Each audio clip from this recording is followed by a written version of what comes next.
Bonjour Evelyne. Alors aujourd'hui, on va parler d'un sujet important, je crois, l'insertion des jeunes. Et surtout du rôle des acteurs locaux, hein, ceux qui sont vraiment sur le terrain. On va s'intéresser à une association en particulier, l'association De l'Avant. Eux, ils ont choisi la formation comme levier principal pour ouvrir des perspectives. Plus précisément, on va explorer ensemble leurs projets éducatifs, leurs projets pédagogiques, et on va se concentrer sur une de leurs actions phares, la formation BAFA, le fameux brevet d'aptitude aux fonctions d'animateur, que beaucoup connaissent. Et pour faire ça, on a pas mal de matières. L'association nous a fourni leur projet éducatif global, celui qui est spécifique au BAFA, des plans de formation, même leur grille d'évaluation, une charte éthique, les livrets pour les stagiaires, bref. On a de quoi regarder d'assez près comment ils pensent les choses et puis comment ils les mettent en œuvre. Notre objectif, si on peut dire, c'est un peu de décortiquer ça. Comment cette association forme les futurs animateurs et surtout, comment elle essaye de coller à ses idéaux forts. L'éducation populaire, l'engagement citoyen. C'est tout à fait ça. Et on va voir comment ces grands principes, qui peuvent paraître un peu théoriques parfois, comment ils se traduisent très concrètement sur le terrain. Par exemple, dans les objectifs qu'ils fixent pour les jeunes en formation, ou dans les méthodes pédagogiques qu'ils choisissent, et puis aussi dans l'accompagnement, hein, que ce soit celui des futurs animateurs ou même de leurs propres formateurs. D'accord.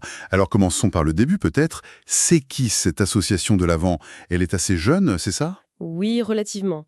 Créée fin 2020, et ce sont des professionnels de l'animation socio-éducative qui l'ont montée.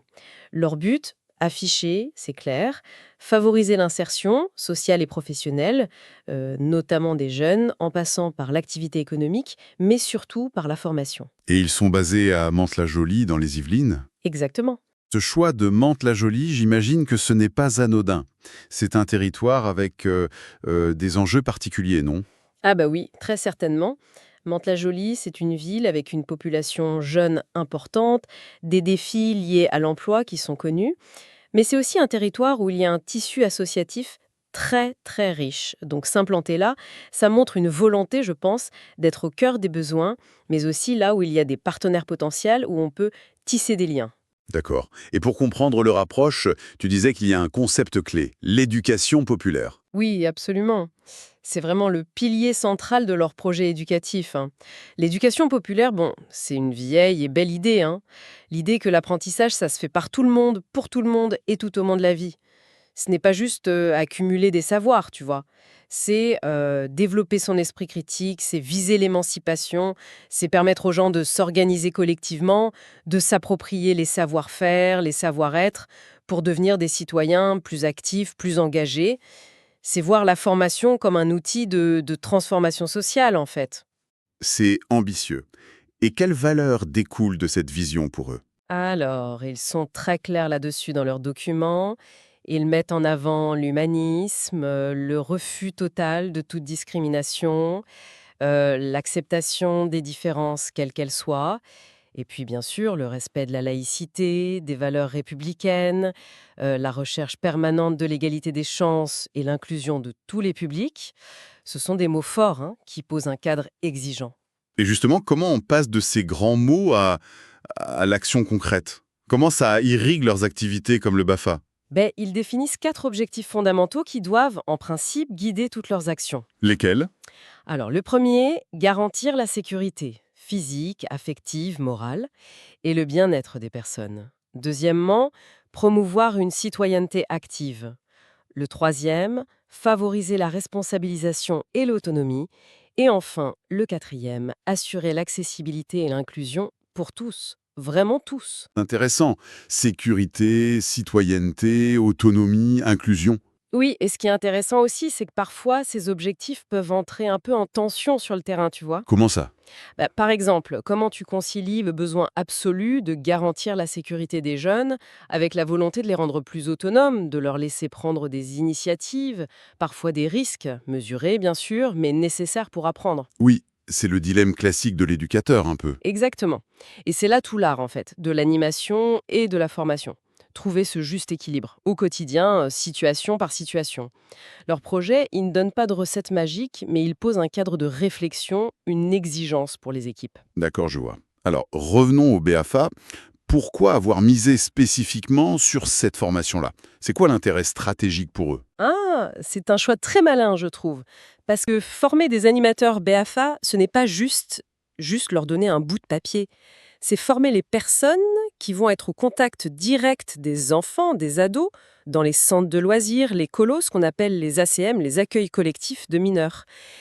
Et l'idée de l'avant, c'est que ces futurs animateurs deviennent en quelque sorte les ambassadeurs de leurs valeurs sur le terrain, qu'ils les incarnent, qu'ils les transmettent par leur façon d'être, leur façon d'agir avec les jeunes.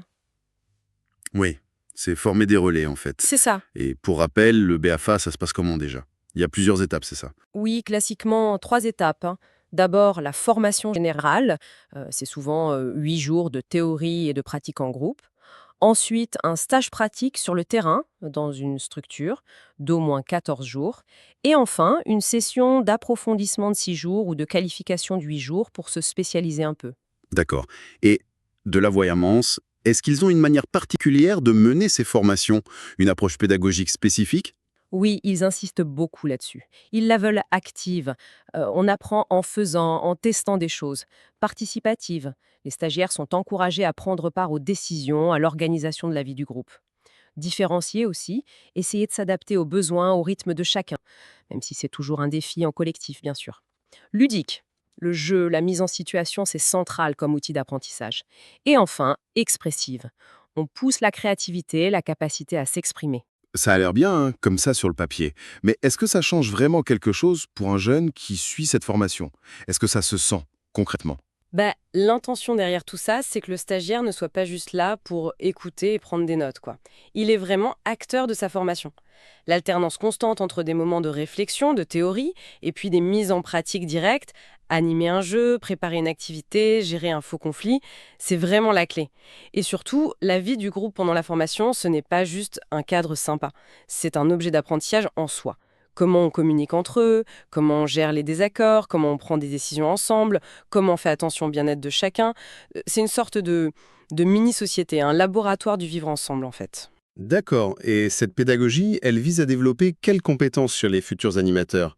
On voit dans leurs documents qu'ils listent des fonctions clés. Oui, ils reprennent les 5 fonctions essentielles de l'animateur définies réglementairement, mais en y mettant leur couleur. Donc, assurer la sécurité, bien sûr, communiquer efficacement avec tout le monde, les enfants, les parents, l'équipe, s'inscrire dans un projet pédagogique d'équipe, organiser la vie quotidienne et les activités, et puis accompagner les projets des jeunes eux-mêmes, les aider à monter leurs propres initiatives. Ok. Ça, c'est le côté métier. Mais ils insistent aussi sur des aptitudes plus transversales, non? Liées à leurs valeurs. Exactement. Ils mettent en avant 4 aptitudes qui sont cruciales pour eux. La première, être capable de transmettre et de faire vivre les valeurs de la République, et notamment la laïcité. On y reviendra, hein, c'est important. Deuxièmement, comprendre le sens de son engagement comme animateur dans un contexte social plus large. Troisièmement, pouvoir construire une relation de qualité avec chaque jeune, avec chaque adulte, en étant très vigilant sur les questions de non-discrimination. Et quatrièmement, savoir analyser une situation, comprendre les besoins des jeunes et y apporter une réponse adaptée, surtout s'il y a des difficultés. Tu mentionnais la laïcité et les valeurs républicaines. Ça semble vraiment être un point d'attention particulier pour eux. Ils ont même un module dédié, c'est ça? Oui, tout à fait. Ils ont une formation spécifique, valeurs de la République et laïcité, intégrée au cursus. Pourquoi insiste autant là-dessus? Parce que c'est un sujet qui est absolument central aujourd'hui dans l'animation et qui peut être source de questionnement, voire de tension sur le terrain pour les animateurs. Donc, l'objectif de ce module, c'est pas de faire un cours d'histoire ou de philo abstrait, hein. C'est vraiment de donner des clés très pratiques. Comment on comprend bien ce principe de laïcité qui garantit la liberté de conscience pour chacun et la neutralité de l'action éducative?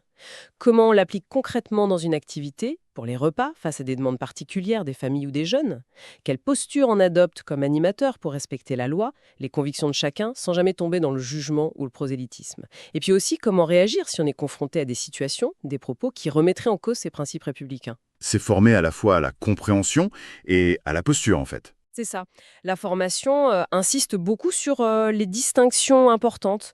La laïcité, ce n'est pas contre les religions, c'est la séparation de l'État et des cultes, c'est la neutralité du service public. Ce n'est pas non plus communautarisme, qui peut enfermer, et ce n'est surtout pas le prosélytisme qui cherche à convaincre ou convertir. Donner ces repères clairs, précis aux futurs animateurs, c'est vu par l'association comme absolument essentiel pour qu'ils puissent agir sereinement et de manière juste, tout simplement. Et quand il s'assure que tout ça, ça infuse vraiment, que ça ne reste pas juste des mots en formation. Alors, ils ont mis en place des outils de suivi. Par exemple, chaque stagiaire a un livret ou un carnet de route qui le suit pendant tout son parcours BAFA. Ce n'est pas juste un cahier de notes, hein. C'est un outil pour l'aider à réfléchir sur ce qu'il vit, ce qu'il apprend, ce qu'il expérimente, noter ses questions, ses réussites, ses doutes. Et il y a des moments prévus pour faire le point avec les formateurs en s'appuyant sur ce carnet. Il y a aussi des phases d'auto-évaluation. Et à la fin, Et à la fin des sessions, bien sûr, il y a des grilles d'évaluation plus formelles. Elles servent à évaluer les acquis de chaque stagiaire par rapport aux fonctions et aux aptitudes qu'on a mentionnées, mais il y a aussi une évaluation de la session elle-même par les stagiaires. Ouais. Est-ce que ça a répondu à leurs attentes? Est-ce que la pédagogie était adaptée, etc. C'est une boucle de retour, pour s'améliorer. on comprend bien que pour faire passer tout ça, les formateurs eux-mêmes doivent être non seulement bons techniquement, mais aussi complètement en phase avec les valeurs et la pédagogie de l'asso. Comment de l'avant les recrutent ces formateurs? Alors, d'après leurs documents, le processus a l'air assez exigeant. Ce n'est pas juste une question de CV ou d'années d'expérience, même s'ils parlent d'une dizaine d'années recommandées dans l'animation ou l'éducation. Ce qui semble vraiment primer, c'est l'adhésion sincère, profonde aux valeurs de l'association, celles qui sont dans leur projet éducatif et aussi dans une charte déontologique que les formateurs doivent signer. On regarde leur motivation, leur compréhension de ce qu'est l'éducation populaire, les méthodes qu'ils utilisent. Et comment ils vérifient cette adhésion sincère?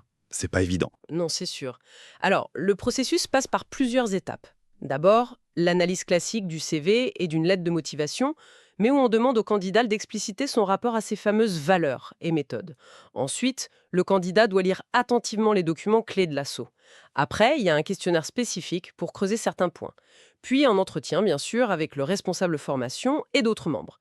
Et enfin, étape obligatoire et légale, la vérification du casier judiciaire, pour s'assurer qu'il n'y a aucune interdiction d'encadrer des mineurs. C'est un filtre assez sélectif, oui. D'accord. Mais une fois recruté, le formateur n'est pas juste un pion. Non, au contraire, l'intégration dans l'équipe et la dynamique collective sont vues comme hyper importantes. On attend des formateurs qu'ils ne soient pas juste des intervenants ponctuels. On attend qu'ils participent à la vie de l'association, qu'ils préparent ensemble les formations, qu'ils co-construisent les outils pédagogiques. Ils essayent aussi, quand c'est possible, de former des binômes de formateurs qui soient mixtes en termes de génération, d'expérience et aussi la parité homme-femme. L'idée, c'est d'enrichir les regards, les approches. Et une fois qu'ils sont là, qu'ils animent des sessions, est-ce qu'il y a un suivi, une formation pour eux aussi? Ah oui, et ça c'est vraiment un point fort de leur dispositif, je trouve. C'est la formation continue obligatoire pour tous leurs formateurs. Leur plan de formation interne prévoit 4 regroupements par an, et chacun est centré sur une thématique précise. Comme quoi, par exemple? Par exemple, un regroupement pour approfondir encore la transmission des valeurs républicaines et de la laïcité. Un autre sur comment adopter la bonne posture face aux conduites à risque des jeunes ou aux enjeux du numérique. Un troisième sur comment mieux répondre aux besoins spécifiques de certains publics, comme les enfants en situation de handicap. Ou encore un quatrième sur des techniques de lutte contre les discriminations et l'utilisation de jeux coopératifs. 4 regroupements par an, c'est assez conséquent. C'est juste pour se tenir à jour? C'est plus que ça. Bien sûr, il y a l'idée d'harmoniser les pratiques, que tous les formateurs de l'asso aient une base commune, une cohérence pour les stagiaires. Il y a aussi le développement de nouvelles compétences pour rester pertinent face aux évolutions de la société, des jeunes. Mais c'est aussi une manière de créer une vraie communauté apprenante entre eux. Un réseau où ils peuvent partager leurs expériences, leurs galères parfois, leurs réussites. Et l'asso utilise aussi une grille pour évaluer ses propres formateurs, sur leur engagement, leur pédagogie, leur gestion de groupe. C'est un système qui vise vraiment l'amélioration continue à tous les niveaux. Et la charte déontologique des formateurs, elle résume un peu tout ça, j'imagine. D'avoir une posture qui soit à la fois professionnelle et bienveillante. On leur demande aussi de s'assurer que chaque stagiaire trouve sa place, puisse participer activement, d'évaluer de manière objective et argumentée, de savoir adapter la formation si besoin, et même d'être responsable du bon état du matériel et des locaux utilisés. C'est un rôle très engageant. Clairement, ça va bien au-delà de juste donner un cours, quoi. Ah oui, carrément. Le formateur est vu comme un modèle, un accompagnateur, un facilitateur. Il doit lui-même incarner les valeurs qu'il est censé transmettre. C'est un sacré défi au quotidien, j'imagine. Un autre point que Delavant souligne dans ses documents, c'est l'importance de ne pas rester seul dans son coin. L'importance de tisser des liens, de travailler en réseau avec d'autres. Pourquoi c'est si crucial pour eux? Ils partent du principe que l'isolement, c'est un peu un danger, un frein. Travailler en partenariat avec d'autres associations, des institutions, des collectivités, c'est d'abord une question de confiance, de crédibilité mutuelle. C'est aussi un moyen d'accéder à des ressources qu'ils n'ont pas forcément eux-mêmes en interne. Ça peut être des compétences spécifiques sur certains sujets, des financements complémentaires. Et puis, très important pour le BFA, c'est souvent par les partenaires qu'ils trouvent des terrains de stage pratiques pour leurs stagiaires. C'est aussi vu comme un moteur pour innover, pour confronter ces pratiques, apprendre des autres. Et au final, un bon réseau, ça peut augmenter leur visibilité et, point non négligeable, ça peut faciliter l'insertion professionnelle des jeunes qu'ils ont formés. C'est donnant-donnant. Concret, l'argent. L'accessibilité financière des formations. Comment ils gèrent ça? Parce qu'un BAFA, ça a un coût. Oui, et c'est un point qui découle très logiquement de leur valeur d'inclusion et d'égalité des chances. Ils savent très bien que le coût d'une formation BAFA, même s'il y a des aides, ça peut être un obstacle énorme pour certains jeunes, certaines familles. Donc, leur politique tarifaire, elle essaye d'être la plus accessible possible. Mais surtout, ils mettent en place un accompagnement individualisé pour aider chaque candidat à trouver et à mobiliser toutes les aides financières possibles. Celles de la CAF, du département, de la région, parfois d'autres dispositifs. Et si vraiment ça coince encore, ils proposent aussi des facilités de paiement, un échelonnement. L'idée, c'est vraiment de lever au maximum les barrières financières pour que l'argent ne soit pas un frein à l'engagement. Bon, si on essaye de prendre un peu de recul sur tout ce qu'on vient de voir, l'image qui se dégage, c'est celle d'une association, Delavant, qui a construit un projet vraiment très structuré, très cohérent. Tout semble partir de principes forts, l'éducation populaire, les valeurs républicaines, et se décliner de manière assez logique, assez pensée, dans l'action concrète, ici à travers le BAFA. Ce BAFA chez eux, ce n'est pas juste un diplôme technique pour savoir faire des jeux avec des enfants. C'est vraiment pensé comme un parcours d'insertion, d'émancipation pour le jeune et de formation à la citoyenneté. On sent une vraie volonté de traduire les idéaux en pratique. Oui, une pédagogie qui rend acteur. Exactement. Un gros investissement sur les formateurs, le choix, la formation continue, l'adhésion aux valeurs. Et puis, ce souci constant de l'accessibilité, de n'exclure personne. Ce qui est frappant, je trouve, c'est cette recherche de cohérence à tous les niveaux. Le lien entre le projet éducatif, le pourquoi, les valeurs et le projet pédagogique du BAFA, le comment, le très concret, ce lien semble vraiment solide, vraiment travaillé. Les processus de recrutement, la formation des formateurs, les outils de suivi, d'évaluation, tout ça a l'air de converger pour renforcer cette cohérence. Et puis, l'ancrage local à Mantes-la-Jolie, avec la connaissance du terrain, des partenaires, ça apparaît aussi comme une force.